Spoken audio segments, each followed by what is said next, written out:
woher das ist bei uns überhaupt so das gekommen mit dem ortsunabhängigen Arbeiten, weil das ist eigentlich einer der Hauptgründe, wieso dass Meli und ich ursprünglich mal mit dem Ganzen angefangen haben, also mit Storyflow.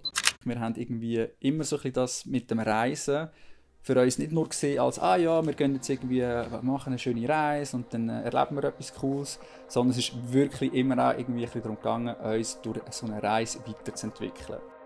Ich würde auch sagen, durchaus ein positives Erlebnis gewesen, ja.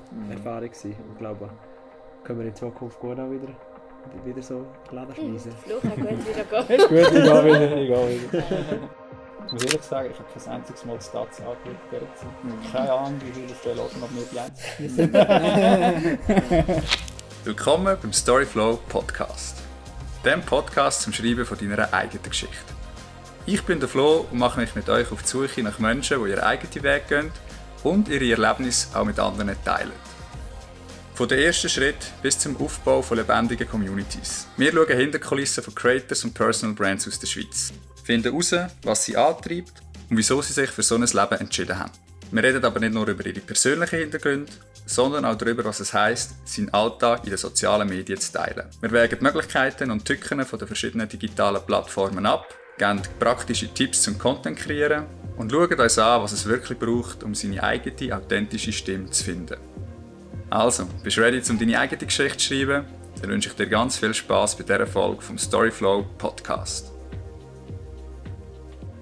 So, herzlich willkommen zur 10. Podcast-Folge vom Storyflow Podcast. Ja, was soll ich sagen? Es klingt vielleicht nicht so nach viel, aber für mich ist es ein rechter Meilenstein. Folge 10. Und ich dachte, ich nutze diese spezielle Zahl für auch eine speziellere Folge. Ich werde nämlich mit euch ein kleines Recap machen über den Podcast, über die ersten paar Monate von dem Jahr auch und euch einfach ein paar Einblicke geben hinter die Kulissen, was vielleicht auch gegangen ist neben unserem Podcast-Projekt, was vor allem auch gegangen ist oder wie es gegangen ist beim Arbeiten von unterwegs. Wir sind ja jetzt 4 Monate lang mit dem Camper in Spanien und Portugal unterwegs gewesen. Zu dieser Geschichte habe ich noch eine separate Podcast-Folge aufgenommen, die 9. Folge, wo ich euch ganz ausführlich auch noch mal ein bisschen davon berichte, was wir dort alles so Schönes erlebt haben, wie es uns ergangen ist. Und eben in dieser Folge werde ich ein bisschen mehr darauf eingehen, was bei Storyflow so gegangen ist, was hinter den Kulissen gelaufen ist, was vor allem auch unser Team hier zurück in der Schweiz in dieser Zeit geleistet hat.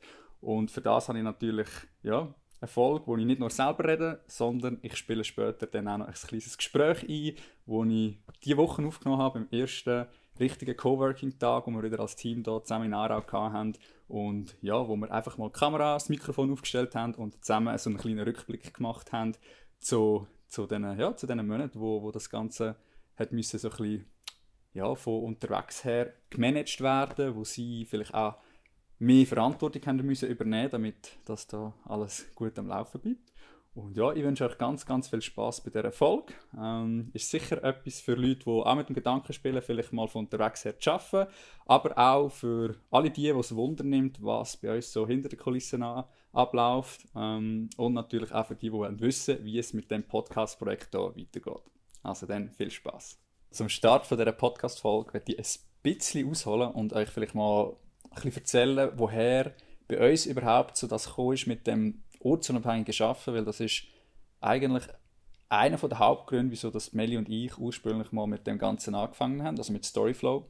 Und zwar ist das so gewesen, wir sind ja 2017 über ein Jahr lang am Reisen gewesen und haben dort so ein bisschen den Lifestyle dann auch kennengelernt von diesen digitalen Nomaden, die halt eben wirklich von überall auf der Welt her haben können arbeiten, sich wie selber haben können, dafür entscheiden, wo das sie leben wollen. Und wir haben das so einen coolen Lifestyle gefunden, halt so ein bisschen der Inbegriff von dieser Freiheit, Flexibilität, die wir uns irgendwie auch gewünscht haben für uns. Und ja, das war so eine Zeit gewesen, wir haben mittlerweile alle das müssen zwungenermaßen ein bisschen kennenlernen, so das Remote Work. Während Corona ist das ja bei vielen dann plötzlich halt gar nicht mehr anders gegangen. Und ja, jetzt sind wir 4 Jahre seit Corona und es hat sich mega etabliert. Also Remote Work ist überhaupt nicht mehr in dem Sinn Innovatives, Neues, sondern ich glaube, fast jedes Unternehmen bietet das an oder macht eine Art von Hybrid, wo man kann auch von die Hause aus arbeiten oder irgendwie von einem Coworking oder so. Und ja, das ist irgendwo durch ja, glaube auch der Zeitgeist und ich finde das eine mega gute Sache, dass das so möglich ist. Aber ihr kennt es alle wahrscheinlich auch von daheim, oder? Es bringt halt gleich so ein bisschen Vor- und Nachteile mit sich.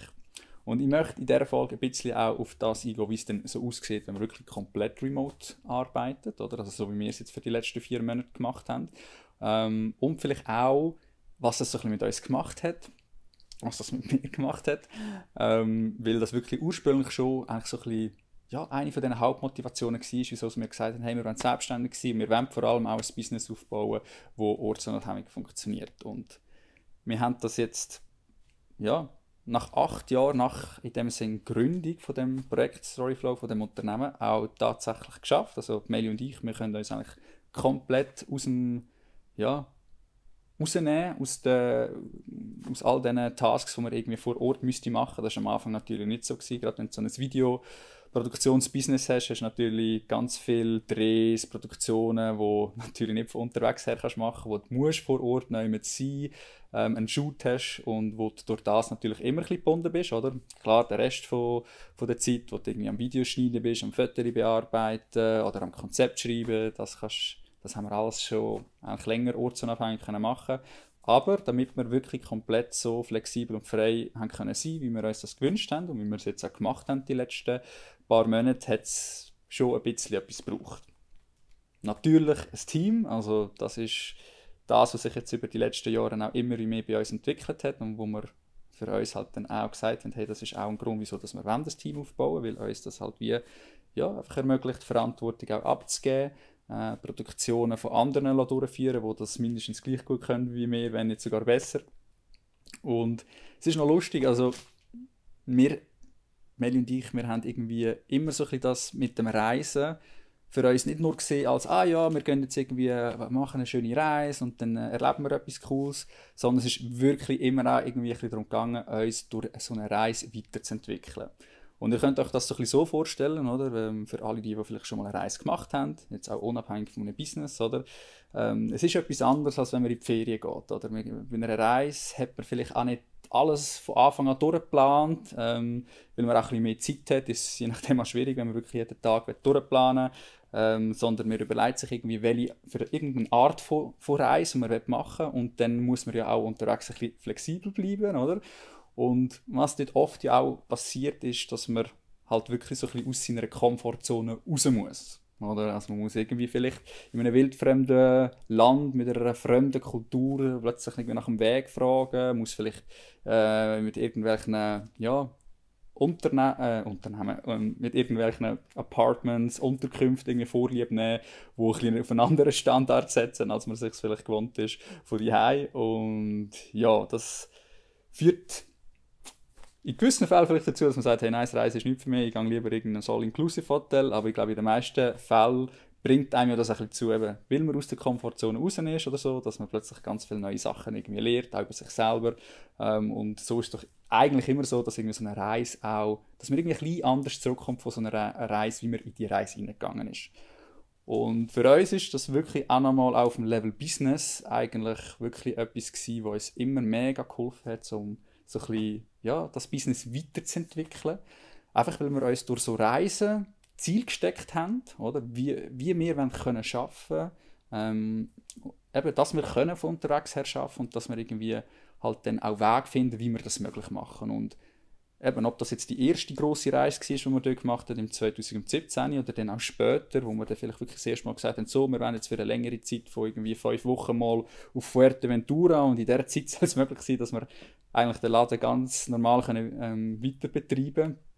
Das sind immer genau so Punkte gewesen, wo wir uns im Business extrem stark weiterentwickelt haben. Also in dem Beispiel von Fuerteventura zum Beispiel, ist das wirklich auch so ein bisschen der Anfang von unserem Team, weil dort haben wir das erste Mal mit der Lin zusammengearbeitet und der Roger hat zwar schon vorher ein paar Projekte übernommen, aber wirklich auch mit ihm haben wir dort dann eigentlich so ein bisschen die Zusammenarbeit intensiviert und ja, das ist irgendwo auch der Ursprung gewesen, so ein bisschen ein Test-Drive, den wir gemacht haben, um zu schauen, hey, können wir das überhaupt, können wir in dem Sinn unsere Aufgaben, unsere Verantwortung vor allem auch abgeben. Können wir das an andere abgeben, ihnen vertrauen, dass sie das auch können. Und ja, das ist irgendwie im 2021, glaube ich, genau, wo wir eigentlich den Testdrive gemacht haben, wo wir sehr positive Erfahrungen damit gemacht haben und wo uns dann eigentlich so ein bisschen im Endeffekt dazu geführt haben, das weiter zu verfolgen, zu sagen, hey mal, das ist doch super, so ein Team, oder? Und dort dann also angefangen haben, das Team aufzubauen. Und eben, es ist lustig, oder? Also, wenn man sich so überlegt, dass wir das gemacht haben, dass wir dort dann irgendwie auch eben aus unserer Komfortzone raus sind, das ist eigentlich so ein bisschen eine Initialzündung für etwas, wo wir jetzt mega davon profitieren können, ob wir jetzt auf einer Reise sind oder nicht. Also, dass wir ein Team haben, hilft uns natürlich nicht nur, weil wir dann von unterwegs her arbeiten können, sondern weil wir einfach durch dass wir ein Team haben und die Verantwortung nicht nur auf unseren Schultern liegt, viel mehr Flexibilität, Freiheit und natürlich auch Know-how, Teamspirit und so weiter bei uns jetzt im Unternehmen haben.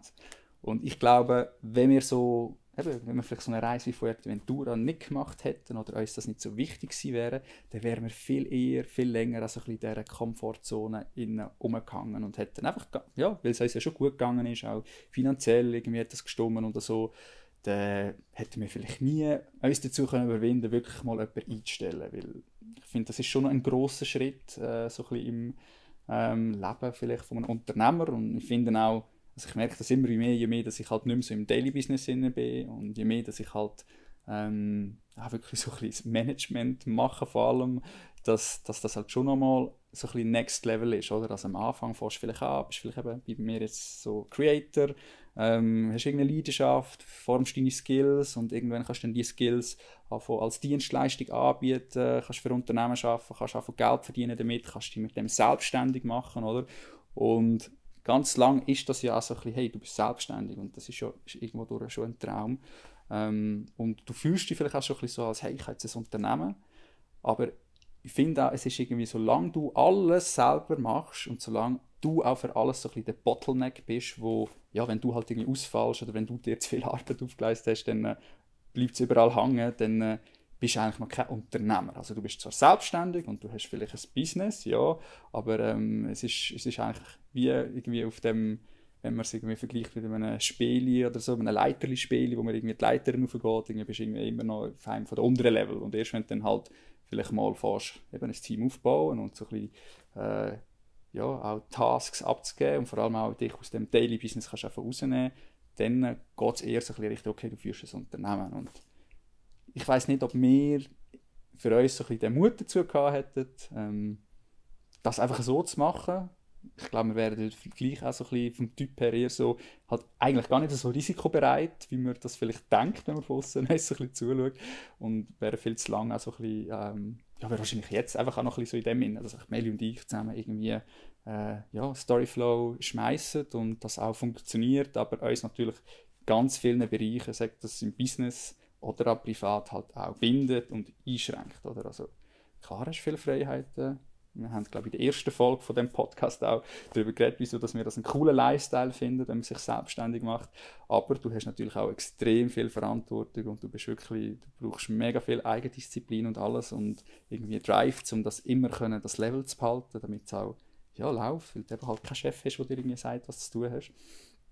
Und ja, ich kann nur sagen, also klar, es ist ein Step-up, oder, dann auch so ein Team zu haben und so ein Team zu führen, aber wenn es funktioniert, wenn du gute Leute hast, so wie wir, dann nimmt es dir eben wirklich auch sehr viel Verantwortung dann ab. Also klar, auf der anderen Seite hast du mehr Verantwortung, weil du mehr Löhne und so musst können finanzieren, aber in der Sache selber, in den Tasks, in der Kundenbetreuung, in was auch immer, hast du einfach mehr Schultern, wo du so ein bisschen die Verantwortung kannst, verteilen. Und ja, ich sage jetzt mal, die Reise, die wir jetzt gemacht haben, um jetzt halt wirklich mal so ein bisschen über die Erfahrungen zu reden von den letzten paar Monaten, das ist halt wie einfach ein weiterer Schritt auf dieser Reise und ein weiterer ja, Step aus der Komfortzone raus. Also, wir haben jetzt schon ein Team gehabt die letzten Jahre, aber wir sind da irgendwo, oder ich bin wirklich auch immer noch sehr fest involviert in dem Daily-Business. Habe vielleicht bei gewissen Bereichen auch Mühe gehabt, irgendwie Verantwortung abzugeben, zu delegieren. Und weil wir dann aber gewusst haben, hey, wir gehen auf die Reise und es ist für uns so wichtig, dass wir wirklich dann auch dort im Moment bei dieser Reise sein können und ich nicht die ganze Zeit irgendwie jeden Tag alle muss nachsäckeln und ja, irgendwie von Spanien am Strand dafür sorgen, dass da irgendwie etwas funktioniert. Also wir haben wie gewusst, das muss vorher, also das muss irgendwie schon in die richtige Bahn gelenkt sein, es muss das richtige Framework bestehen, damit das dann eben funktioniert, damit wir uns können auch für eine gewisse Zeit rausnehmen und wir in einem guten Gewissen, vor allem auch mit einem guten Gefühl, irgendwie das Ganze können abgeben. Und darum hat halt natürlich auch das Ganze, eben das Framework aufbauen schon früher angefangen. Also wir haben dann wirklich auf das geschafft, also auf den Moment, wo wir gehen. Das sind viele Sachen, also auf der einen Seite sind das irgendwelche Tools, die wir implementiert haben, sei es Google Workspace, sei es Management-Tools, sei es auch einfach Prozesse, wo wir ganz klar definiert haben, hey, so machen wir es, so wollen wir es. Und ja, irgendwie ist das wirklich auch wieder ein weiterer Beweis, dass halt, wenn man sich so aus einer Komfortzone rausbegibt, dass das einfach dazu bringt, hey, jetzt musst du dir überlegen, wie kann das funktionieren. Und ja, ich glaube, wenn ich so den Start von dieser ganzen Reise ein bisschen anschaue, ich weiss noch, wir haben natürlich dann noch schon die Wochen, bevor wir los sind, extrem viel zu tun gehabt, privat, um die Wohnung irgendwie auflösen, den Camper ready machen und einfach alles irgendwie halt so weit ready haben, dass wir gehen können. Und ich war so froh gewesen, habe ich einfach so schon die letzten 2-3 Wochen, bevor wir abgefahren sind, einfach Raum bekommen für das und habe irgendwie nicht müssen auf 2 Hochzeiten gleichzeitig tanzen. Ja, und so habe ich dann auch wie schon ein bisschen auch von die Hause aus irgendwie gesehen, okay, mal, es läuft, es funktioniert. Es wissen alle so ein bisschen, was sie zu tun haben. Die Kunden sind informiert gewesen, wie das läuft während unserer Abwesenheit. Und ja, so haben wir dann halt wirklich auch können starten. Wir sind los Anfang März und ich habe mich dann halt wirklich auch mal komplett abgemeldet und gesagt, hey, okay, jetzt so die ersten 2-3 Wochen, das ist in dem Sinne Ferien, dort bin ich nicht erreichbar, dort machen wir auch nicht irgendwie noch Meetings und Zeugs und Sachen ab, sondern ich will einfach mal gehen und dann, ja, schauen wir mal, wie lange das gut kommt und wenn es mich dann wieder braucht, dann steige ich dann wieder ein und ich war wirklich sehr, sehr positiv überrascht gewesen, oder nicht, nein, überrascht ist das falsche Wort, aber bestätigt in dem Gefühl, dass es ja, scheinbar auch ohne mich geht. Weil wir sind los und ja, ich kann wirklich können die ersten paar Wochen abschalten und nicht wirklich mega fest ja, an Storyflow, an Business umeinander denken. Ich habe natürlich immer mal so ein bisschen wieder geschaut, was kommt. Also, die Lynn hat ja dann auch ab dem Zeitpunkt eigentlich so ein bisschen unseren Instagram-Kanal übernommen und den verführen und wir haben natürlich einen Plan gehabt, was so ein bisschen in dieser Zeit kommt, bis ich dann wieder einsteige und so und ja, das ist eben wirklich auch gut funktioniert, ohne mich, ohne dass ich noch irgendwie ein Video oder irgendetwas abgemacht habe. Und ich habe auch ein super Gefühl gehabt, auch ihr das so abzugeben. Und habe auch das Gefühl gehabt dann im Nachhinein, dass durch das, ich die Verantwortung ihr übergeben habe, sie in dem aufgegangen ist, weil sie halt können sich kreativ austoben und ja, also es war wirklich eigentlich eine gute Sache gewesen. Auch mit dem Podcast, wo wir ja eigentlich dort parallel gleich noch gestartet haben, dort haben wir die ersten paar Folgen ja vorproduziert. Und haben schon ein bisschen das Konzept gehabt, wie wir das auch machen mit diesen mit diesen Community Spotlights zum Beispiel. Und ja, ich habe ihr dort dann eigentlich auch einfach können so ein bisschen vorgeben, wie ich es mir vorstelle, was ich mit dem erreichen will. Und dann haben wir, glaube ich, beim ersten, wo ja noch von uns so ein bisschen das Community Spotlight war, von der Melio Mehr, habe ich mit ihr nachher so ein bisschen am Stil gefühlt, aber eigentlich inhaltlich hat sie das schon mega gut hingebracht und dann ist es eigentlich so ein bisschen wie, okay, wir haben jetzt ein bisschen eine Vorlage für alles, wir wissen jetzt sowieso eine Folge daherkommt und bei allen weiteren Folgen oder geht es dann einfach darum, das zu adaptieren und ja, jetzt fast forward, oder, also wenn wir jetzt über das Podcast-Projekt ein bisschen reden, oder, eben, haben wir jetzt irgendwie 10 Folgen hingebracht, bin ich auch happy gewesen, dass das dann irgendwie von unterwegs her geklappt hat, nicht immer gleich gut, wir haben die ein oder andere technische Hürde gehabt, manchmal auf meiner Seite, manchmal auf der Seite von den Gästen, die wir hatten. Aber es hat trotz allem funktioniert. Wir haben die Folgen bekommen, wir haben auch unseren Rhythmus aufrechterhalten, was ich schon auch noch wichtig finde, dass wir es irgendwie, ja, bis glaube auf eine Woche, wo wir hintergeschoben haben, sonst immer eigentlich genau den Rhythmus haben können aufrechterhalten. Und ja, ich bin eigentlich sehr zufrieden damit und vor allem hat es mir auch mega viel Spass gemacht, halt die verschiedenen Gäste bei mir zu haben.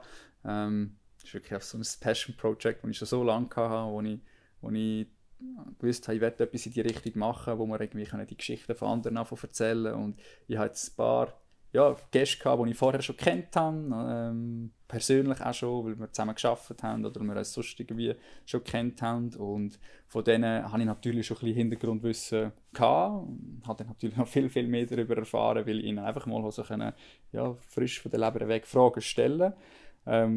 Und das hat mir schon sehr viel Spass gemacht. Und da habe ich aber auch erste Leute, wie zum Beispiel Nina Botzen, die ich ja, über Insta und so kennt habe, aber wo wir uns ja nicht irgendwie vorher schon begegnet sind oder so. Und das ist auch eine mega coole Erfahrung gewesen und hat mich eigentlich so ein bisschen darin bestätigt, dass ich weiss, ich werde das Projekt sicher unbedingt auch weiterführen. Ich habe auch schon ganz viele Pläne, wie, wo, was, oder? Also, dass das irgendwie noch ein bisschen besser daherkommt. Also ich weiss zum Beispiel auch, darum nehme ich jetzt hier diese Folge auch wieder schön mit einem richtig coolen Setup mit der Kamera und da noch einem zusätzlichen Mikrofon und so auf, dass halt ja, auch die Qualität vom Audio vor allem auch besser wird. Dort haben wir ab und zu, vor allem auf meiner Seite, ein bisschen zu kämpfen gehabt. Von dem her, ja, dort weiss ich gewisse Sachen, die ich verbessern kann. Aber ich muss sagen, das Wichtigste am Ganzen war, dass ich es machen kann und dass ich mich irgendwie inhaltlich einerseits wohlfühle, um so ja, Folgen aufzunehmen, um so Fragen zu stellen. Und ich habe das Gefühl und das Feedback, das ich dann auch so ein bisschen bekommen habe von Leuten, die ihn gehört haben, dass er halt, ja, dass er auch viel wirklich so ein bisschen Nuggets können einfangen von Leuten. Also dass er wirklich ja, spannend, kurzweilig war, dass er ja, irgendwie hat können das übertransportieren, was man ein bisschen will. Und ich weiss, natürlich wie bei all diesen Sachen ist es ein Prozess, oder? Ich werde mich da sicher noch viel mehr finden. Ja, werde hoffentlich noch besser können irgendwie Fragen formulieren, mich noch wohler fühlen, noch die Leute auch noch besser irgendwie wohl fühlen in diesem Setting. Ist ja schon auch nicht für jeden ja, gleich einfach, um irgendwie, ja, wenn einem so Fragen gestellt werden, dann irgendwie mega gescheite Sätze formulieren. Und ich wirklich das Gefühl hatte, das hat eigentlich mit allen gut geklappt. Und das war mir schlussendlich dann eigentlich fast eigentlich das Wichtigste gewesen, also dass sich die Leute, die dann, oder die sich dazu bereit erklärt haben, mitzumachen, dass die irgendwie mit einem positiven Gefühl dann auch draußen sind, dass die auch Freude haben an den Sachen, die irgendwie daraus entstanden sind. Und das ist für mich persönlich irgendwo für die ersten 10 Folgen auch wirklich so ein bisschen Prio gewesen. Und alles andere kann sich noch verbessern. Einerseits, wie wir ihn ausrichten, aber noch besser können irgendwie in dem Ganzen auch eine Zielgruppe finden für uns, die das interessiert. Ich finde, es ist sicher etwas, was spannend ist, vor allem eben für Creators, für Personal Brands, für Leute, die einfach in der Schweiz irgendetwas mit Social Media machen wollen und ein bisschen von Leuten lernen wollen, die da schon mehr Erfahrungen vielleicht haben als sie. Und ja, auch das ganze Community Building, oder? Das ist etwas, was mir sehr am Herzen liegt, wo ich ja, wo irgendwie, wo ich merke, ein bisschen etwas davon entstehen. Also geht es da weniger darum, okay, wie viele Follower hat man jetzt auf Insta und wie viel irgendwie Interaction und alles gibt es jetzt da auf den Inhalt. Da können wir es sicher auch immer noch verbessern. Aber ich bin auch happy für den Start und es geht mir eigentlich mehr darum, dass wir irgendwie Leute erreichen, die ein bisschen die gleichen Werte teilen, die wirklich das Gefühl haben, hey, es wäre doch cool, wenn wir da irgendwie in der Schweiz etwas können auf die Beine stellen können. Wirklich eine Community von Creators, wo dann vielleicht auch mal in so einem Space wie hier im Büro irgendwie mal Events machen kann, wo man wirklich in Real Life zusammenkommt und nicht nur digital. Und ja, also ich glaube, da sind wir auf einem guten Weg. Da gibt es sicher noch viel zu machen, aber wir haben gute Ideen, sicher sehr viel auch Lust drauf, um die Projekte weiterzuführen. Und ja, ich würde sagen, ich lade euch einfach alle dazu ein, weiter zuzulassen, reinzuschauen. Ja, vielleicht uns auch Feedback geben zu euren Gedanken, was ihr so vielleicht für Verbesserungsvorschläge noch hättet, wo wir uns verbessern können. Vielleicht auch Leute, die ihr wisst und denken, hey, die wären eigentlich spannend für so ein Format. Dort sind wir noch so froh, wenn wir irgendwie auch von Leuten hören, die wir vielleicht vorher wirklich nicht auf dem Schirm hatten. Da sind schon ein paar so ein Vorschläge reingekommen, die ich mega, mega cool finde auch, oder, um sich auch noch besser vernetzen und einfach so ein bisschen, ja, auch sehen, was passiert so in der Creator-Welt bei uns in der Schweiz. Voll. Das zum Podcast-Projekt, von meiner Seite zumindest. Ja, das Team, also der Sami, die Lin und der Roger haben auch noch 2, 3 Sachen, die wir dann im Gespräch vielleicht noch hören können, die ich dann nachher noch einschalte.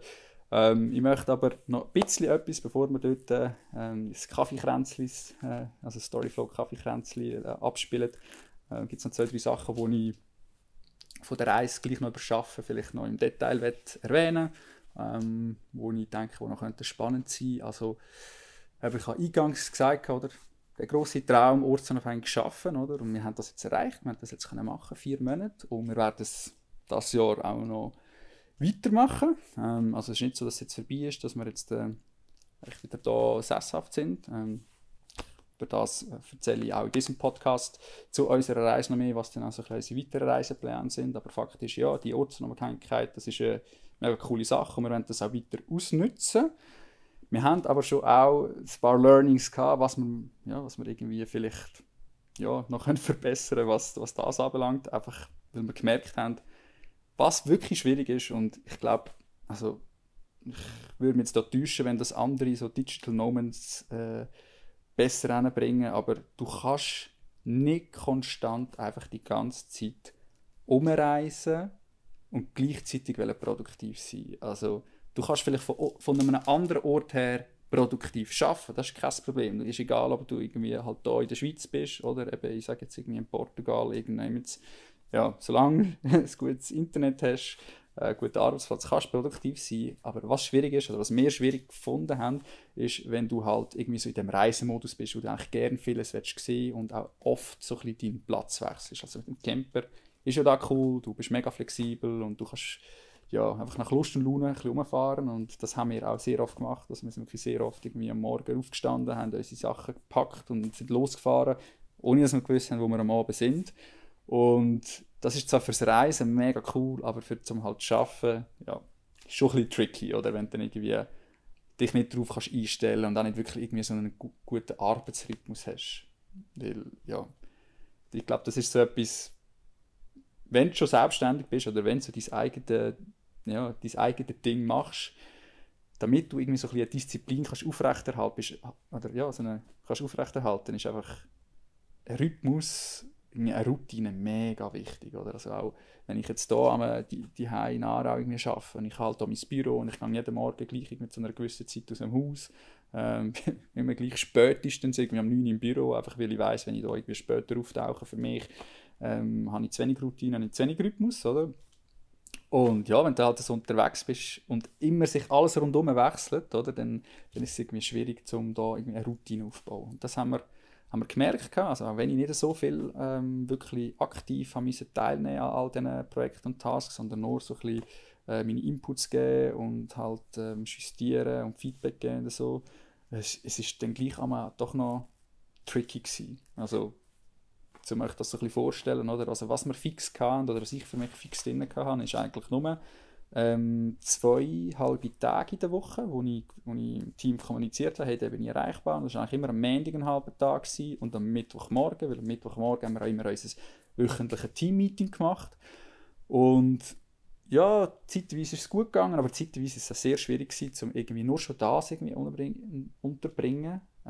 Einerseits, weil wir eben halt einmal gar nicht gewusst haben, okay, wo sind wir am Mittwoch? Also ja, okay, gewusst, wir müssen irgendwann sein, aber jetzt sind wir irgendwie da noch im Hinterland und da ist es vielleicht nicht so günstig oder irgendwie, also hat natürlich auch noch ein bisschen damit zusammengehängt, dass wir mit der Ella wie noch so einen Faktor hatten, wo es halt wie auch noch darum gegangen ist, okay, wenn ich jetzt da einen Call habe, dann muss in dieser Zeit, wir können nicht alle im Camper drin sein. Also wenn nur Meli und ich gewesen wären, wäre es natürlich kein Problem gewesen, oder? Dann hätte ich in Ruhe den Call machen können, aber wenn du ein einjähriges Kind hast, das versteht ja noch nicht, dass du jetzt hier am Arbeiten bist und dass du jetzt vielleicht ein bisschen Ruhe brauchst. Und darum ist natürlich klar gewesen, hat immer das auch geheißen, okay, einerseits so einen Arbeitsblock, damit ich arbeiten kann, heisst auch, Meli muss irgendwie mit Ella raus oder weg, oder ich musste schauen, dass ich irgendwie in einen Kaffee kann. Und manchmal ist es eben gut gegangen, manchmal war es auch richtig cool gewesen. Haben wir sehr coole Bedingungen gefunden, aber manchmal ist das schwierig gewesen und mühsam und anstrengend, und mir ist immer so ein bisschen, also ich wusste, ich habe jetzt da ein paar Stunden, um mein Zeug zu machen, aber es ist auch immer so, okay, je länger das ich habe, je länger das ein Call geht, je länger dass ich irgendwie Hand um all diese Tasks koordinieren und machen und tun, desto schwieriger wird es für die Meli mit Ella. Und ja, das ist sicher sicher ein Learning, das wir jetzt gezogen haben, wo wir wissen, hey, wenn wir dann wieder gehen, müssen wir schauen, dass wir da eine bessere Balance finden. Also, dass wir schon vielleicht wieder sagen, hey, okay, jetzt sind wir im Reisemodus.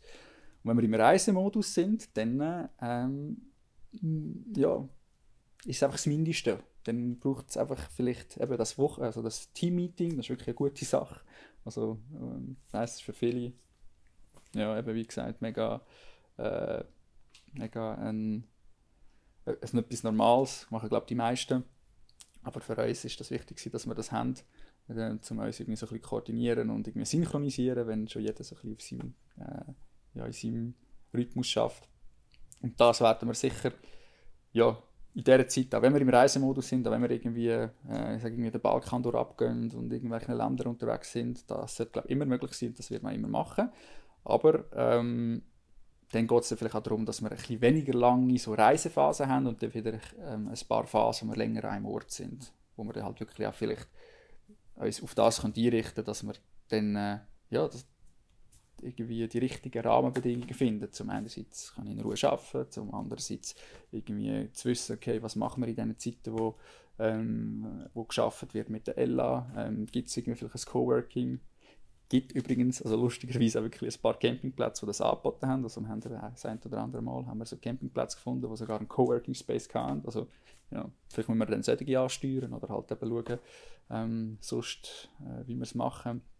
Aber ja, das sind Learnings und ich glaube, das ist etwas, ja, wie nochmal ein zusätzlicher Faktor, sage ich sicher, also Digital Nomad Lifestyle. Das eine, oder, eben, ich glaube, es ist für alle nicht einfach, wenn man nur am Reisen ist, oder? Man braucht irgendwie ein Setting, man braucht vielleicht irgendwie ein Coworking oder irgendetwas. Und dann noch, wenn man ein Kind hat, wenn man, vor allem ein Kind hat, das das noch nicht versteht, dass jetzt vielleicht der Papi oder das Mami auch noch mal hinhocken und da in so einen Bildschirm hineinschauen. Dann braucht es einfach nochmal viel, viel mehr Koordination. Yes, das ist so ein bisschen mein Fazit zu diesen Monaten. Fazit zum Podcast-Projekt, zum Community-Projekt. Ich hoffe, ihr habt ein paar Einblicke gewinnen können von meiner Seite her, was die Zeit geheissen hat für uns. Auf der Business-Seite. Wie gesagt, wer es euch wundernimmt, wie es uns so privat so ein bisschen ergangen ist, für da habe ich eine separate Podcast-Folge, dann hört dort sehr gerne rein. Und ja, dann würde ich sagen, wird es Zeit, dass wir auch mal das Team noch an den Tisch holen. Ich spiele euch sehr gerne noch das Kaffeekränzchen ein, das wir miteinander hatten. Ich habe wirklich auch coole Sachen gefunden, das mal so auszuprobieren und einfach, ja. Ich glaube, wer bei uns schafft, also falls irgendjemand von euch zulässt, vielleicht auch mal bei uns im Team ist, da müsst ihr euch einstellen. Manchmal kommt der Flo einfach mit so Ideen und sagt, hey, look, ich habe jetzt hier eine Kamera aufgestellt und ein Mikrofon und wir lassen jetzt einfach mal laufen und dann machen wir unser Team-Meeting halt so. Also von dem her wünsche ich euch ganz viel Spass bei diesem Kaffeekränzchen. Also mal anfragen, gibt es Proportionen?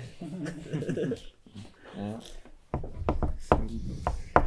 Gut, also, in dem Fall, nächster Punkt auf der Pendenzliste.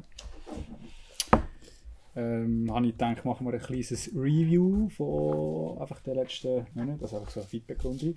Und ihr seht ja da etwas aufgestellt und denke, ich probiere es jetzt einfach mal, das aufzunehmen für einen Podcast. Vielleicht kann man es ja gerade so brauchen.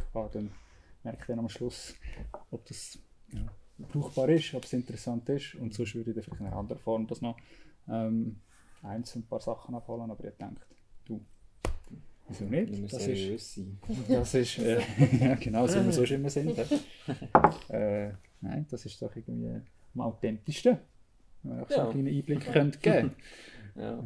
Genau. Und ja, also mir geht es vor allem darum, euch ein Feedback abzuholen, natürlich von eurer Seite, was so ein bisschen gut funktioniert hat, was vielleicht nicht so gut funktioniert hat, was wir irgendwie schauen müssen, gerade wenn wir dann wieder das nächste halbe Jahr auch wieder ein bisschen unterwegs sind und alle irgendwie an anderen Orten sind. Dass wir da gut aufgestellt sind. Und irgendwie vielleicht aus ein paar Sachen können lernen, die noch verbessern können. Komm, Schnitz, nur. Gerade noch. Jedes Mal. Genau. Voll. Aber also ich kann von meiner Seite sagen, ich bin natürlich mega happy, wie es gelaufen ist. Also Nelly und ich sprechen da für uns beide. Also, wir haben im Nachhinein, wir haben oft gesagt währenddem, dass wir unterwegs sind, hey, irgendwie, wenn ich mehr hätte müssen schaffen, das wäre mega schwierig gewesen, irgendwie das zu handeln. Das wäre so, wie wir unterwegs sind, wahrscheinlich gar nicht möglich gewesen, weil wir wirklich viel gereist sind und irgendwie viel von, ja, also selten an einem Ort ein bisschen länger geblieben sind. Und ja, also ich habe eigentlich immer ein mega gutes Gefühl gehabt, eigentlich einfach auch zu machen und das dann aus der Ferne einfach mit diesen Team-Meetings und dann sporadisch auch 1:1 so ein bisschen zu begleiten. Ja, darum, also wir sind mega, mega zufrieden mit euch, haben immer ein sehr gutes Gefühl gehabt und ja, haben auch das Gefühl, es hat uns allen irgendwie in unseren Rollen geholfen. Also wir sind auch an euren Sachen, euren Aufgaben gewachsen und ja, das ist so ein bisschen, wenn ich ein Fazit würde ziehen, also ich würde eine gute Note. Also euch einmal eine gute Note geben für die Monate. Ja. Ja. Es ist schön zu hören, dass Sie also positiv auch eingestimmt sind. Ich glaube, also von meiner Seite her kann ich sagen, es ist also natürlich eine strengere Zeit gewesen, einfach weil man halt auch vieles selber hat dürfen müssen machen. Aber ich habe es auch mega cool gefunden, weil man dann einfach auch mal selber muss entscheiden oder einfach ja, anders agieren, als wenn jetzt du da wärst. Voll. Also ich habe das Gefühl, es hat euch wahrscheinlich geholfen, dann selber eigenständige Entscheidungen zu treffen. Also sonst ist mir ja schon so ein bisschen versucht, dann immer so, okay, ich bin mir so nicht sicher und ich frage jetzt schnell nach, dann bin ich safe. Und so haben wir halt öfters mal selber entscheiden und ich finde immer, es kann eigentlich nur uns alle weiterbringen, wenn es nicht immer nur dann ich der Bottleneck bin mit ja, machen sie so oder machen sie das so. Ja, jetzt wissen wir eigentlich alle, was wir wollen oder wo wir hin wollen und wenn ihr dann einfach in eurem besten Wissen und Gewissen das so macht, dann glaube ich, kommt auch gut. Ja, sie haben ja auch die Freiheit genommen, jetzt eben die vielen Sachen jetzt nicht mehr zu fragen, und einfach eben für mich entscheiden dann. Wir sind ja auch recht selbstständig gewesen, aber jetzt für mich ist es recht einfach jetzt gewesen. Für mich hat es jetzt auch nicht so viel mehr Aufwand gegeben, also schon jetzt ein bisschen so gegen das Ende, aber einfach haben wir da für Fragen, aber wir sind ja mega selbstständig gewesen. Ich glaube, ich bin einmal wegen einer technischen Frage auf dich zurück. Genau, und sonst, ja. Und sonst bin ich, ja. gegoogelt. Es ist auch nicht viel vorgefallen. Ich mit meinen Schnitt finalisieren und so, das hat mit dem Sammy gut harmoniert.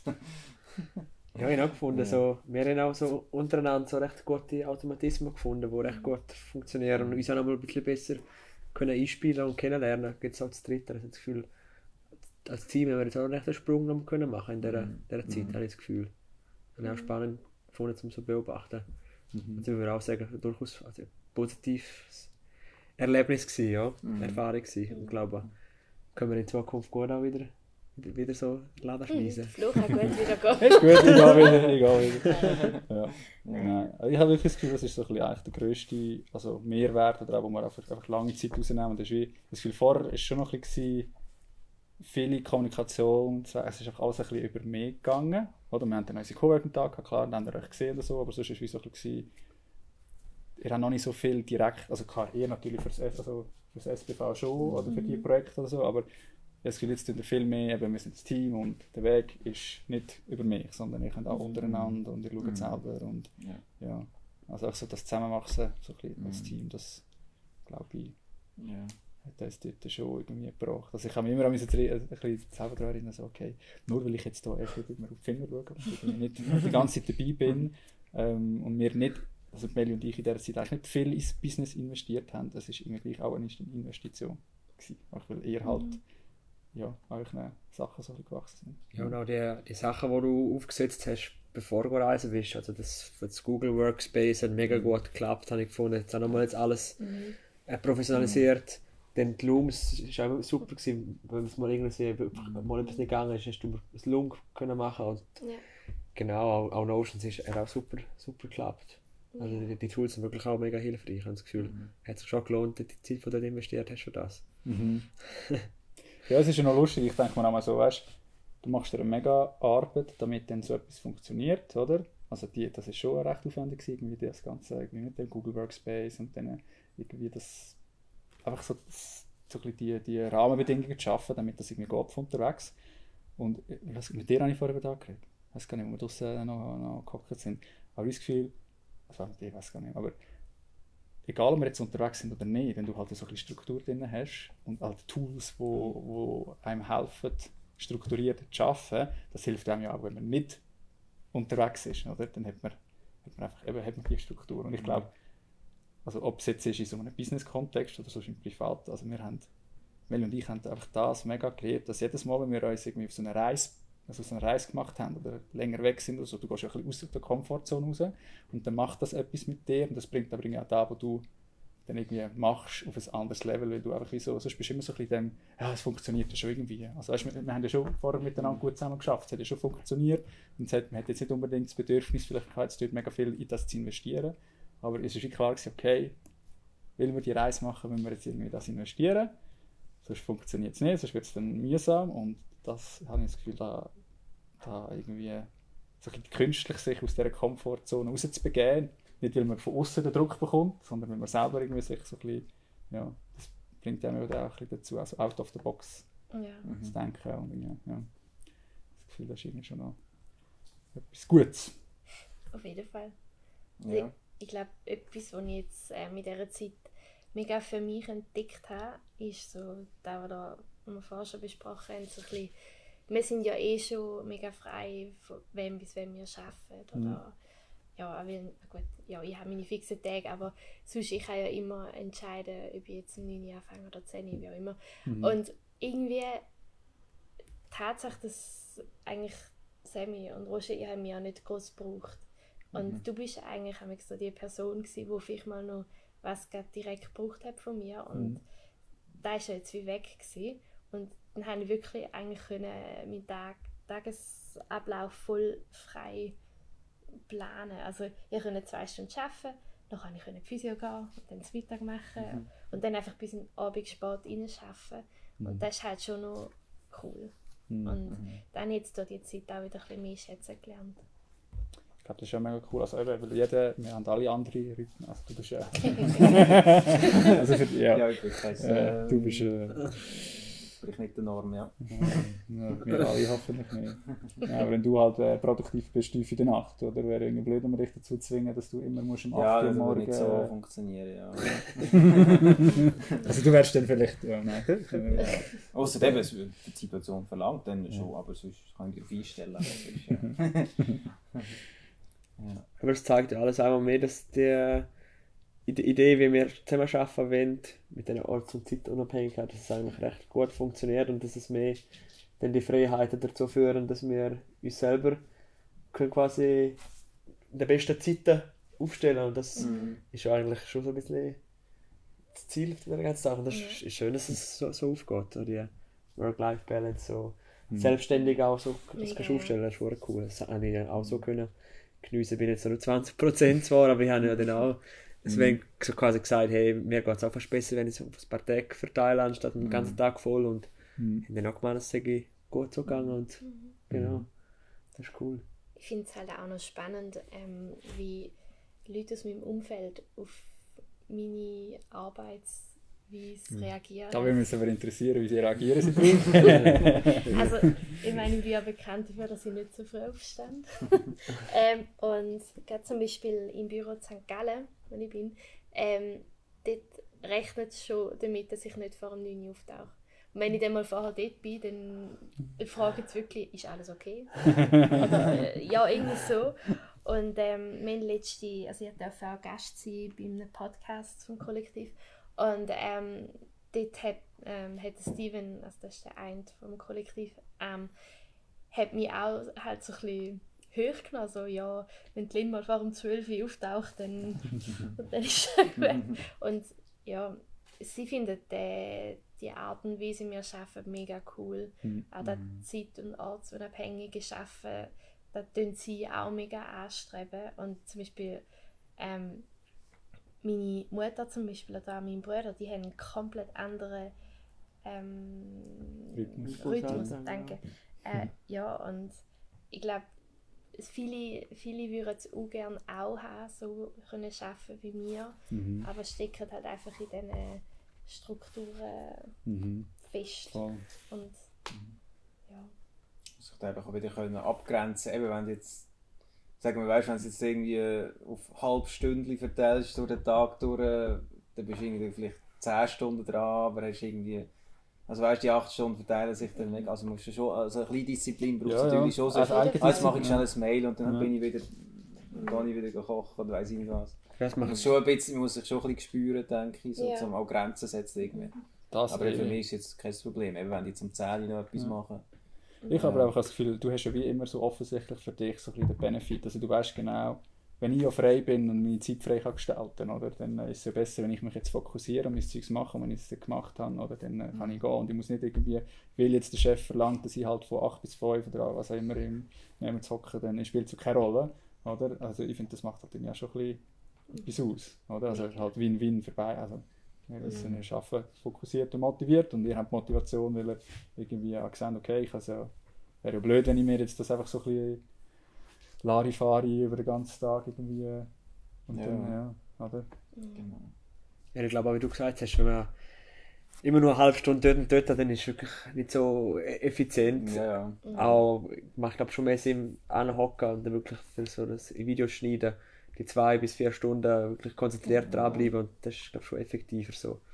Das auf jeden Fall so. Ich meine, ich hatte auch ein paar Tage, wo ich wirklich Mühe hatte, jetzt mal fokussiert zu bleiben und einfach wirklich, weil ja niemand schaut, ist halt die Versuchung mega gross, dass du dann einfach mal ein bisschen, die Pause anstatt 20 Minuten machst, Stundenpause, und nachher schießt es ja, dass du nachher musst länger arbeiten, aber musst halt dann gleich. Also das ist schon auch so schwierig gewesen, irgendwo durch.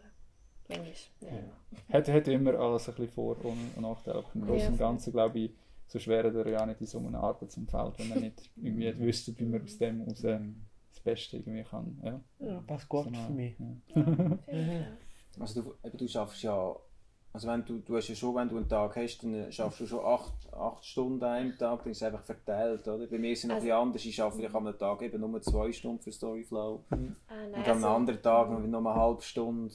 Aber du hast ja dann schon diese 8 Stunden. Ja, also Montag bis Donnerstag. Ich schaue eigentlich, dass ich wirklich meine Stunden am Mittag Pause mache, aber morgen und dann mich einfach durchschaffe. Weil, sonst, wenn ich mal Abendpläne habe oder so, dann ist halt auch nicht möglich. Und braucht halt ein bisschen gute Planung. Du bist Mitarbeiterin des Jahres. Yes. Back to back. Also ich finde, eines auch von den besten Mittel, die wir jetzt wie auch wegen dieser Dinge halt eingesetzt haben, ist auch wirklich auch das Team-Meeting, das wir jetzt auch vorher wieder gemacht haben. Ich habe das Gefühl, also es klingt so blöd, und das ist ja für die meisten, die irgendwie so eine Arbeitsweise ist, so wie selbstverständlich, dass man das macht. Wir haben das aber halt vorher irgendwie gar nie in dieser Form gemacht. Also so regelmäßig, und ich finde, das ist halt wie so, einmal in der Woche zusammen Team-Meeting, sich synchronisieren und auch wirklich untereinander wissen, wer schafft gerade was. Das ist auch wieder nochmal mehr ein Team vernetzt, weil sonst ist auch ich gesehen, haben wahrscheinlich untereinander gar nicht grosse Ahnung gehabt. Der Sammy nicht gewusst, was Dean macht, nicht gewusst, was der Sammy macht, der Roger gewusst, okay, ich habe ein bisschen SPV, aber alle anderen Sachen habe ich auch nicht groß gesehen. Und so irgendwie so ein bisschen das Synchronisieren, einmal in der Woche, und der Rest von der Woche ist man eigentlich so ein bisschen asynchron und jeder in seinem Tempo oder in seinem Rhythmus. Das ist schon irgendwie mega gut. Also, super Upgrade gewesen. Ja. Also da finde ich super, dass wir das können so umsetzen und dass wir irgendwie auch immer Zeit gefunden haben und wir immer gutes Internet daran können teilnehmen. Das ist ja schön, dass es immer wieder dann halt gesehen, weil wir halt die Coworking-Tage wirklich nur alle 2 Wochen im Monat machen, und für jede Woche so die Routine immer. Ich gewusst, Mittwochmorgen höckeln wir ein bisschen reden über den Task, so, das habe ich eigentlich recht genossen. Also wie du gesagt hast, cool gefunden, um mal zu sehen, was die anderen blöd gesagt die ganze Zeit machen, aber es ist von auch gut, um wir selber sagen, was man macht. Standard Standard bestimmen. Teambuilding, Ja. Immer wieder schauen, wo wir schön so unterwegs sind. Ja, da bin ich einfach schon ein bisschen neidisch gewesen. Ich habe einfach schon gedacht, du da gehst du an den Strand. Nein. Paris gewesen. Alle dran gegönnt. Hey, sehr cool. Vielleicht können wir noch kurz. Hast du mit dem Eiffelturm gehabt? Aha, der Filter. Das Paris, oder der AI-Robot. Dinosaurier. Genau. Vielleicht können wir noch kurz so ein bisschen über das ganze Podcast-Projekt und auch sonst so ein bisschen unsere Kanäle, wie wir es jetzt aufgebaut haben, reden. Einfach so, das ist jetzt auch vor allem in dieser Zeit jetzt so mega angelaufen und ist viel gegangen. Sicher auch sehr viel Arbeit von der Lin, vor allem vom Insta und natürlich auch bei den Podcasts und so. Und vielleicht können wir das so ein bisschen als Gesamtprojekt, so ein bisschen, wo es ja um das Community-Building geht, wo es darum geht, dass wir irgendwie etwas können aufbauen für Creators, Personal Brands in der Schweiz, auch was da so ein bisschen welche Gefühlslage zu dem Ganzen ist, oder einfach so ein bisschen, wie wir da gefunden haben in dieser Zeit, wie das funktioniert hat, was vielleicht gut funktioniert hat, was nicht so funktioniert hat, was vielleicht für Inputs hat, was wir noch besser machen könnten. Also ich habe es sehr spannend gefunden, so die Mischung von den Leuten, die im Podcast vorgekommen sind, also wirklich da von die verschiedenen Branchen hinein gesehen, die verschiedenen Arten und Weisen, wie die Leute arbeiten, wie sie zu dem gekommen sind, so die Werdegang. Also das finde ich mich selber recht angesprochen, haben sie auch alle gelost und auch für mich recht viel können rausziehen. Und ich habe es auch mal spannend gefunden, natürlich, um mich selber mal zu hören und den Podcast zu machen. Und es war auch cool gewesen, um so ein bisschen zu zeigen, auch den Leuten, die sich so interessieren für mich, was ich so mache, kann ich so sagen, ja, du kannst einen Podcast draus und hat coole Gespräche daraus rausgegeben. Ich weiß nicht, Lina, vielleicht du, weil du recht viel Zeit mit verbrauchst, das ist so deine. Ja, also ich habe es auch sehr spannend gefunden. Einerseits auch, weil es halt eine komplett neue Aufgabe war. Ich habe vorher noch nie einen Podcast geschnitten oder... Vorher noch nie einen Podcast gemacht? Ja, also ich habe wirklich nichts damit zu tun gehabt. Und nur schon da hat mir mega gefallen, auch wieder etwas Neues machen. Und ja, einfach die verschiedenen Geschichten, so ein bisschen einen Einblick zu erlangen und nachher können daraus coolen Content erstellen, hat mir mega Spass gemacht, vor allem das Community Spotlight. Sorry. Genau, das ist, glaube ich, so ein bisschen wo ich mega aufblühen kann. Und ja, ich finde es fast ein bisschen schade, dass jetzt dann Pause. Ja, Sommerpause, genau. Ja, tut auch gut. Ja. Kann man sich dann wieder neu fokussieren, neu machen. Das Aber, Es sind auch schon ein paar spannende Gäste, die wieder kommen. ja. Voll. Ja, ich weiß nicht, Roger, wie hast du? Ich finde es auch, also Community Spotlight finde ich wirklich also ein recht cooles Format, muss ich sagen, das mich sehr anspricht. Auch von der Länge her von der Podcast, du machst ja etwa eine Stunde oder nicht viel länger. Finde ich auch gerade eine gute Länge. Hotel Matze macht ja immer so 2 Stunden oder länger, aber ich glaube, das wäre vor allem für den Anfang an, schon zu lang, ja. so ein bisschen etablieren. Ich glaube, es braucht auch recht lang, bis so ein Podcast mal so ein bisschen anläuft und so ein paar Hörer hat. Eine gute Länge, einfach mal um ein bisschen Leute reinholen. Es ist lustig, dass du das ansprichst, weil ich muss ehrlich sagen, ich habe kein einziges Mal Stats angeschaut in dieser Zeit. Ich habe keine Ahnung, wie viel das die hören, ob wir die Einzigen sind, die ihn hören. Aber es ist eben auch lustig, weil das für mich jetzt eben, auch weil es so ein Format ist, so sekundär. Also sonst bei so Reels und Posts und du schaust so fest drauf, wie viele Likes und irgendwie, wie kommt es an und was auch immer und so. Und irgendwie habe ich das Gefühl, eben das ganze der Podcast ist eine längere Geschichte, oder das darfst du nicht sehen als kurzfristig, okay, jetzt kommt der Podcast raus und wie viel hat er dann irgendwie innerhalb von einer Woche. Sondern irgendwie der Zugang zu diesen Themen findest du dann vielleicht auch später und es geht darum, wie sich der entwickelt über die Zeit und auch, eben, weil es halt auch ein ganz neues Projekt ist und eine ganz neue Art. Hast du das dort? Ja, das geht wirklich nicht mehr. Also, wir haben gesamthaft 858 Wiedergaben. Wiedergaben für Folge 36 im Schnitt. Spotify-Impressionen über 3000, das ist auch nicht schlecht. Und 69 Follower auf Spotify. Hey, cool. Ich habe keine Ahnung, was das heisst, was die Zahlen heißen. Aber es ist wie gesagt, für mich so sekundär, ist mir egal, ob das irgendwie jetzt 10, 100 oder 1000 hören. Es ist ja für mich auch wirklich einfach der erste Schritt in dieser viel grösseren Geschichte, wo es darum geht, so eine Community aufzubauen. Und nur schon die Gespräche, also für mich war es mehr, dass ich die Gespräche führen kann und dass ich merken okay, also einerseits liegt es mir, ich mache es gerne und dann halt wirklich auch inhaltlich einfach die Geschichten zu hören. Es hat mich so fasziniert, egal ob es jetzt von euch war, also nur schon die am Anfang habe ich gefunden, ist so cool gewesen, nur schon für uns, aber auch natürlich dann nachher halt irgendwie Leute, die ich vielleicht auch schon länger einfach so ein bisschen online verfolge, die ich vielleicht auch schon mal begegnet bin, aber nie wirklich auf den Hintergrund. Ich meine, Sully, die unsere Hochzeitsfotografin und alles, und dann wirklich mal wieder ein bisschen tiefer trainieren gehen, ihre Meinung zu so vielen Sachen, oder bei der Steffi und einfach, also ist wirklich genau der Nerv getroffen, für meinen persönlichen Nerv, was ich eigentlich gerne würde einfangen, was ich gerne würde irgendwie erzählen, was ich in die Welt rausbringen, ist halt einfach mehr so Geschichten. Und für mich ist wirklich so, dass genau so das Zusammenspiel auch zwischen dem langen Format mit dem Podcast und das kurze Community-Spotlight. Also, du hast also das nie vorab, das war wirklich auch voll bei dir gewesen. Genau, du hast gesagt, du kommst das Material über und ich habe es auch vorher nicht gesehen und dann wird es einfach veröffentlicht und dann, wenn es eigentlich die Welt sieht, sehe auch ich es. Und ich habe es jedes Mal einfach so cool gefunden, wenn das online war und ich konnte schauen, okay, wow, krass, da. Und ich bin wirklich, also ich bin so happy mit dem Format und ich glaube, etwas, was ich jetzt schon wie weiss und ich einfach für wie wir es dann auch weitermachen mit dem Podcast oder so, ist, dass wir noch mehr von diesen Community-Spotlights machen. Vielleicht auch unabhängig vom Podcast. Weißt du, was nicht immer sozusagen, will ich jetzt vielleicht nicht so viel Zeit habe, um mich dem Podcast zu widmen, dass es dann ja, halt wegen dem weniger von diesen Spotlights gibt, sondern dass man viel mehr vielleicht auch Spotlights macht mit Leuten, oder? Ohne dass es gerade einen Podcast gibt und dass man dort irgendwie regelmäßig Sachen haben, weil ich finde die Hammer. Das ist ja cool. easy Ja. machbar. Ja, voll. Ja. Sehr cool. Ja, ist ja auch gut, eben, dass du die Zahlen nicht siehst. Eben gar nicht so wie bei einem Reel, wo immer gerade siehst, wie viele Aufrufe. Ja, voll. Eben, du siehst mal die Zahlen gesehen. Eben, bist nicht so attached, wie man sagt. Nein, das ist auch für mich, also meine, gleich muss man überlegen, weißt du, das heisst jetzt, was hat jetzt, also wenn man sich überlegt, was hat mehr Wert?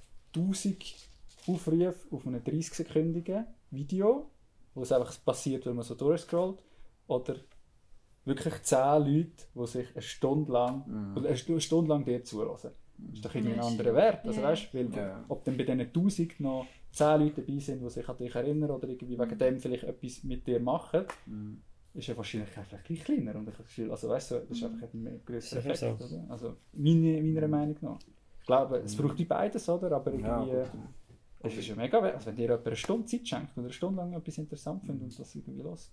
Das ist schon eine Bindung, die da entsteht. Ja. Weißt du, wenn du ein Buch liest von einem unbekannten Autor und du liest 5 Stunden und du findest das Buch cool, dann ist nachher auch gerade, ich liebe den Autor oder die Autorin. Und sonst, wenn man siehst, ich kenne einen, und sonst, wenn mal irgendwie einen kurzen Post siehst von dem Autor oder Autorin, dann berührt es dich ja nicht oder nicht gross. Ja. So. Ich kontrollieren, als nicht da, ich finde, wir reden da so schön und nicht, dass dann wieder... 30 Minuten wenig. Läuft das auch noch? Ja, läuft alles da. Tipptopp, Lin, du hast das gut rausschneiden da, hä? Lange drin. Was auch nicht zu unterschätzen ist so die, auch die Bindung, die du eingehst mit diesen Interviewpartnerinnen. Das ist auch spannend, die Bindung, die entsteht und kannst von ihnen auch jedes Mal was lernen.